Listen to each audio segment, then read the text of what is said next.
I saw him before I even set down the grocery bags. Finn was huddled against the wooden porch railing, arms wrapped tight around his knees, a skinny puppy trembling under his shirt.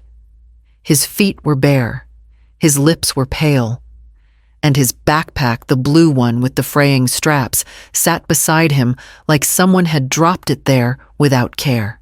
He didn't run to me. He just looked up. "Mom said I'm not allowed inside," he whispered. I didn't ask. I opened the front door and held it wide. "Come in, sweetheart." He hesitated for a second. Then he picked up the bag and walked past me like he'd done something wrong.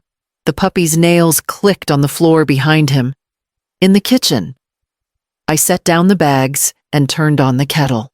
Finn stood by the counter, not moving, his shoulders hunched every time the kettle hissed louder. I pulled a fleece blanket from the hall closet and wrapped it around him. Only then did I notice the deep creases under his eyes, like he hadn't slept right in days. "Where's your coat?" I asked gently. He looked down. "She said I didn't need one. Just going to Grandma's." I pulled out a chair. But he didn't sit. He slid down onto the floor next to the puppy and hugged it close. I didn't push. I just made toast and warmed some soup, placing them on the table like it was the most natural thing in the world. I added a bowl of water for the dog and set it by Finn's side. The puppy lapped it up greedily. We stayed like that for a while, quiet, steady. Then I reached for the phone and dialed Kyle. When he picked up, I kept my voice even. "Finn's here," I said. "He was on the porch when I got home." There was a pause. "Then he's fine. Mom, we just had a small disagreement. She's strict. You know that." I looked at Finn, now curled into the dog's side, already drifting. "She left him outside." I said, "Barefoot." I didn't say what came next. Not yet. Finn sat cross-legged on the floor, the blanket still wrapped around him like a shield. He dipped toast into the soup slowly, careful not to spill a drop. The puppy slept, tucked against his leg, twitching in its dreams. I sat nearby, pretending to scroll through the news. Really, I was watching how Finn avoided eye contact, how he kept one hand on the dog, like it might vanish if he let go. I called Kyle again after dinner. Once Finn was settled in the guest room with clean clothes and the dog curled up at his feet. The line rang 3 times before he picked up. "Mom," he said, already impatient. "He's here," I said. "He ate dinner. He's sleeping now." "Yeah." "He said he wanted to go to your place." "No." "Kyle." "He was on the porch. Alone. No coat. No shoes. In the cold." He exhaled hard, like I'd inconvenienced him. It wasn't that cold. 40 degrees is cold for a child. He could have gotten sick. "He's fine. You're overreacting. Amber's just firm. That boy needs boundaries." My grip tightened on the phone. "Boundaries aren't the same as punishment." He gave a dry laugh. "You were always soft. That's why he clings to you." I closed my eyes. He didn't look like he was clinging. Kyle, he looked like he was surviving. There was silence on the other end. Then, "Look, we'll talk tomorrow. Just don't fill his head with stuff." He hung up before I could say another word. Later that night, I went to get an extra towel from the hallway cabinet. When I opened the door, it creaked. From the guest room, I heard a sharp intake of breath. I walked in slowly. Finn was curled into a ball, hands over his ears, eyes wide. "It's just me," I said gently. He blinked. "Sorry, I didn't mean to be in the way." I sat beside him, smoothing the blanket back over his shoulders. "You're not in the way," I said. "Not here." He nodded, but didn't speak. The puppy climbed into his lap. He held it like a lifeline. The next morning, I made oatmeal with cinnamon and sliced apples, Finn's favorite when he was younger. I set 2 bowls on the table, poured some milk, and called him in. He walked to the edge of the kitchen, clutching the blanket around his shoulders. Then, without a word, he sat down on the floor. "You can sit at the table, honey," I said softly. He shook his head. "It's easier like this." I didn't push. I brought the bowl down to him. He ate slowly, spoon scraping carefully against the ceramic. The puppy rested in his lap, watching every bite. The cats wandered in. Both of them rubbed against my ankles, then circled Finn, like they always did with visitors. He shrank back, clutching the puppy tighter. "You okay?" I asked. His voice barely came out. "I'm not supposed to touch other people's pets. These ones like being touched." I told him. Finn didn't answer. He just looked away. I sat with him on the floor for a while. The puppy shifted, nuzzled against my leg. I reached down, gently rubbing behind its ear, and that's when I noticed it. The sharp line of its ribs, the brittle feel of its coat. "Have you been feeding him?" I asked. Finn's face clouded. "Sometimes. I save some toast when I can." "Toast." That was it. I nodded like nothing was wrong, then asked, "Where does he sleep at home in my backpack?" He whispered, "She says he's dirty." I swallowed back what I wanted to say. "And where do you sleep?" He looked confused by the question.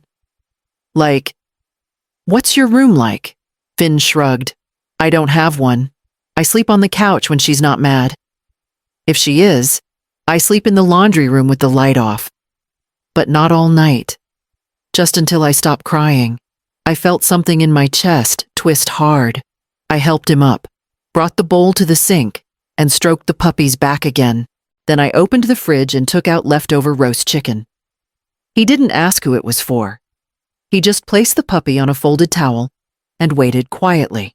It wasn't always like this. Years ago, Kyle called me just after midnight. His voice cracked and raw. He'd lost his job. Amber was 3 months pregnant. He didn't know how they'd pay rent, let alone prepare for a baby. "Can we stay with you?" he asked. "Just until we figure it out." I didn't hesitate. I offered the little rental house out back furnished, warm, with a fenced yard. I loaned them enough to get by, told him he could pay it back whenever he could. Back then, he said thank you. Back then, he hugged me without flinching.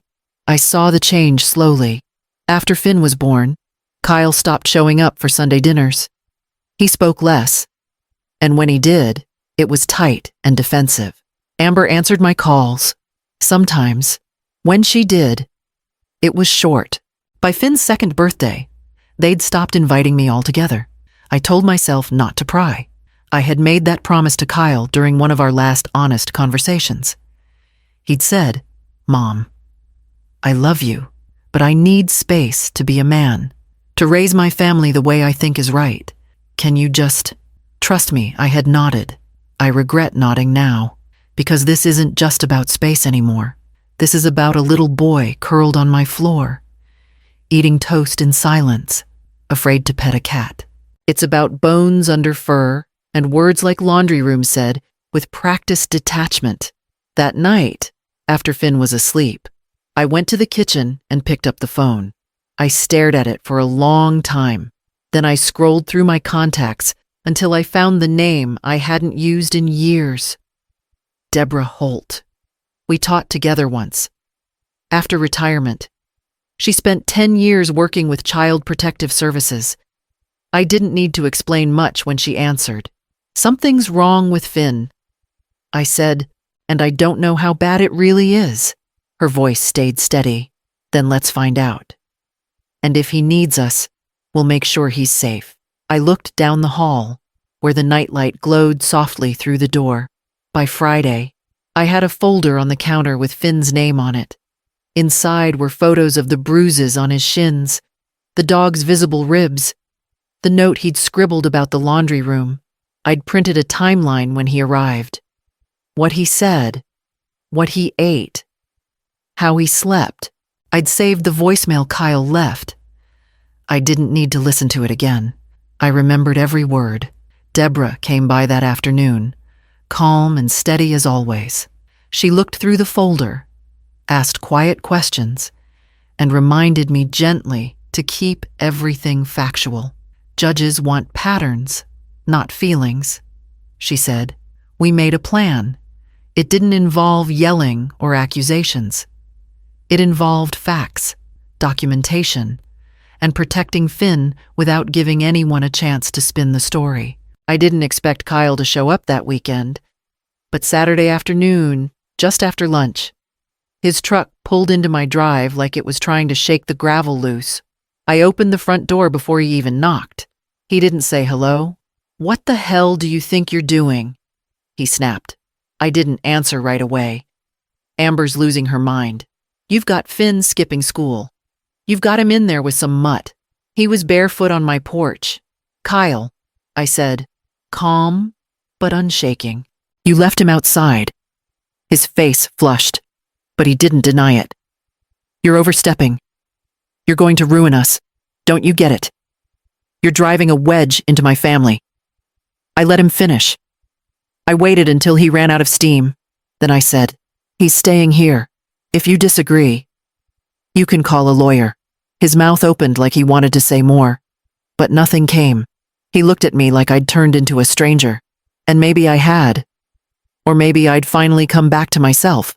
He stormed back to the truck, slammed the door, and drove off. The tires shrieked against the road, a tantrum of rubber and dust. Inside, Finn didn't flinch at the sound. He just looked up from his puzzle and asked if the puppy could sleep in his bed tonight. Therapy started the following week. I drove Finn into town twice, sometimes 3 times, depending on how much the counselor wanted to see him. He sat on the edge of the small sofa in her office, hands folded tight in his lap, the puppy asleep beside him in a fabric carrier I'd insisted we bring. He rarely spoke. When he did, it was in fragments, short, careful replies, as if language itself might be a trap. The therapist never pushed. She took notes, watched him draw, asked about feelings in ways that didn't corner him. Each session ended with the same quiet exhaustion, like he'd run a race no one else could see. At home, he followed me through rooms without meaning to, silent, alert, waiting. It was the kind of vigilance you saw in children who had learned early that safety was temporary. One night, long after I thought he was asleep, I passed by his room to turn off the hallway light. I heard it then, soft, broken. "Don't lock me in the laundry room again. I'll stop. I'll stop." The words came out in small gasps. His body curled tight under the blanket. The puppy pressed against him, whining as if it understood. I sat on the edge of the bed and placed a hand on his back, slow and steady, until the tremors eased. In the morning, he didn't remember, or he pretended not to. At the next session, I told the therapist. She nodded with a heaviness that settled into the room. Emotional trauma, fear conditioning, a pattern of withholding affection, terms no child should grow into. By the end of the week, I'd filed for temporary custody. Kyle sent a message the same evening. "You'll regret this." I didn't reply. I didn't even flinch. I saved the message in the folder with everything else, then closed the laptop and checked on Finn, who was sitting on the rug, feeding bits of chicken to the puppy, both of them waiting for whatever came next. The courthouse was quiet that morning, the kind of silence that hangs around empty pews and waiting rooms. Deborah met me at the door with a nod and a clipboard. I held the folder against my chest like armor. Inside the courtroom, it was just us, the judge, a clerk, and the attorney I'd been connected with through Deborah's network. No Kyle. No Amber. The judge looked up after a pause. "Are they aware of today's hearing?" "Yes, Your Honor. They were served notice 2 days ago." There was a moment of paperwork rustling. And then we began. I presented the documentation, the photos, the medical notes on the puppy, Finn's drawings, the school's concern reports, everything we'd gathered, organized into clean pages that didn't begin to capture the mess behind them. The judge asked a few quiet questions. I answered clearly, without letting my voice tremble. When it was over, she looked at me for a long time and then nodded. "Temporary guardianship is extended. We'll set a full review in 30 days. Outside, I let the breath out slowly. Deborah squeezed my arm. That afternoon, Kyle's lawyer called. You blindsided them, he snapped. They weren't prepared. I didn't raise my voice. He was barefoot. On my porch. In winter. A pause. Then a scoff. You could have handled this differently. I hung up without responding. There was nothing left to explain. That evening, Finn came home from school with a paper star in his pocket. He didn't say where it came from, just placed it carefully on the fridge door. Held in place with a magnet shaped like a pancake. He helped me fold towels, watched the puppy chase its tail, ate dinner without picking at the plate. Later, I stood in his doorway for a long time, just watching him breathe. He didn't stir, didn't flinch. He slept all the way through the night. His arm draped around the dog's belly, legs tangled in the blanket like he finally believed it wouldn't be pulled away. I started with the walls. The guest room had been beige for years, safe, dull, borrowed. I cleared it out one morning while Finn was at school and laid down a coat of soft green, the kind that reminded me of spring leaves before the heat set in. I didn't say anything when he got home, just opened the door and let him stand in it, backpack still on, eyes wide. This is for me, he asked. It's your room now. I said, want to pick a bedspread? He took it seriously, flipping through catalogs like it mattered. In the end, he pointed to one covered in golden retrievers wearing scarves. They look like they're not scared, he said. We brought the puppy to the vet the next morning. I'd expected Trouble's skittish behavior, barking, but he was calm in Finn's lap, tail thumping faintly as the vet checked his eyes, his paws, his ribs. He's underweight, but strong, she said. With food and care, he'll be just fine. We stopped for carrots and tomato seedlings on the way home. The old garden bed behind the shed had been sitting empty for too long. Finn knelt next to me, dirt under his nails, sleeves pushed up past his elbows. He didn't talk much, but he touched every root gently before placing it in the ground. When we finished planting, I asked if he wanted to name any of them. He pointed to the tallest tomato start and said, "That one's Rufus, like the puppy." He nodded.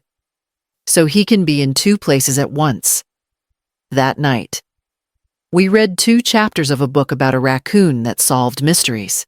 Finn leaned back against his pillows.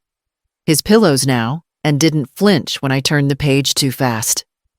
He smiled once, just before drifting off, when Rufus leapt onto the bed and spun in one perfect circle before settling down. I didn't say anything. I just sat in the quiet, grateful for the space we were building. And in the morning, I started drafting the letter I knew I'd have to write. Kyle's email arrived just after breakfast. The subject line, a terse string of words. You've gone too far. I didn't open it right away. I waited until Finn left the room with Rufus trotting behind him, nails tapping softly against the floor. Before clicking it open, the message was longer than I expected. Accusations stacked on top of each other, how I was meddling, poisoning his son, destroying his marriage, tearing apart a family that was fine until I interfered. He insisted Amber was strict because she cared, that I'd always undermined him, that Finn's struggles were somehow my fault. I read it twice before closing the laptop. I knew answering in anger wouldn't help, so I sat at the kitchen table with a blank sheet of paper and let the words come the way they always had, when I needed to think clearly. I wrote about the night he was born, how terrified and proud he'd looked at the same time. I wrote about the year he'd lived behind my house, how I'd watched him grow into fatherhood with shaky determination. I wrote what I'd seen Finn's fear, his flinching, the hollow way he spoke about home. I told him I wasn't stealing anything. I was saving someone. When I finished, the letter wasn't sharp or defensive. It was steady, honest, the kind of truth you offer gently, hoping it might one day matter. But I didn't send it. Instead, I slid it into the folder with the custody papers and the printed emails, labeling it with a marker. For when he's ready. I didn't know when that would be. Maybe years. maybe longer, but I wanted it waiting for him, just in case the man I'd raised resurfaced beneath the man he'd become. That night, Finn chose the storybook with the raccoon again. He climbed onto the couch beside me, leaning into my shoulder as if it were the most natural thing. Rufus curled at his feet, sighing in contentment. Finn didn't ask about his father. He didn't look afraid. He simply closed his eyes, trusting the quiet around him, and let himself rest there. Spring came slow and soft. The garden turned from brown to budding, the air warmer each morning as Finn packed his backpack and waited by the door, Rufus resting loyally at his feet. He started at the nearby elementary school with a new pair of shoes and a pencil box he'd chosen himself. The first few days, he barely spoke when he got home, just changed clothes, fed Rufus, and sat at the table while I made dinner. But then something shifted. One afternoon, he placed a folded sheet of paper next to my teacup.